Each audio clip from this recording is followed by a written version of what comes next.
I would agree. This was a much better debate.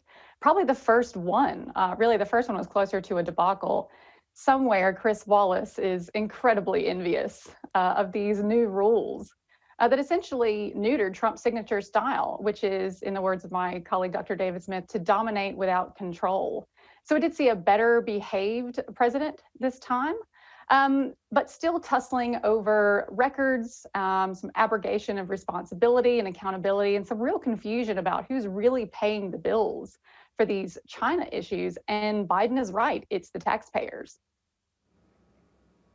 When you think about this with regards to some of the other things that we saw him talking about Russia. We heard the back and forth over North Korea. The president seeming to suggest that the reason the Obama administration didn't get anywhere with North Korea is because it was a personality issue. The leadership in North Korea just didn't like President Obama.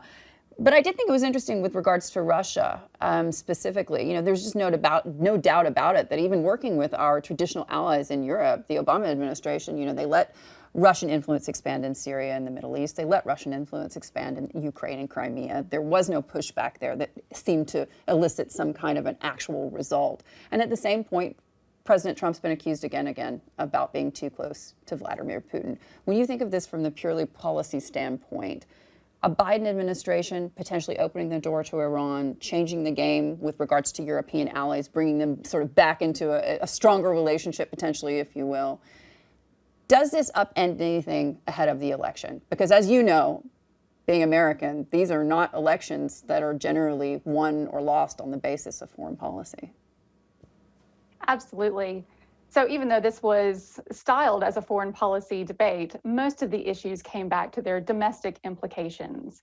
And I think we saw Obama continuing previous presidents refusing to meet with North Korean leaders without some preconditions.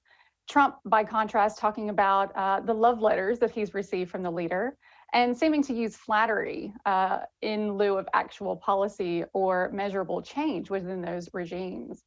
I don't think that foreign policy in general is a focus for this election for the American public. There are too many domestic issues at stake, a pandemic. The U.S. remains the world's global hotspot for COVID as a developed nation.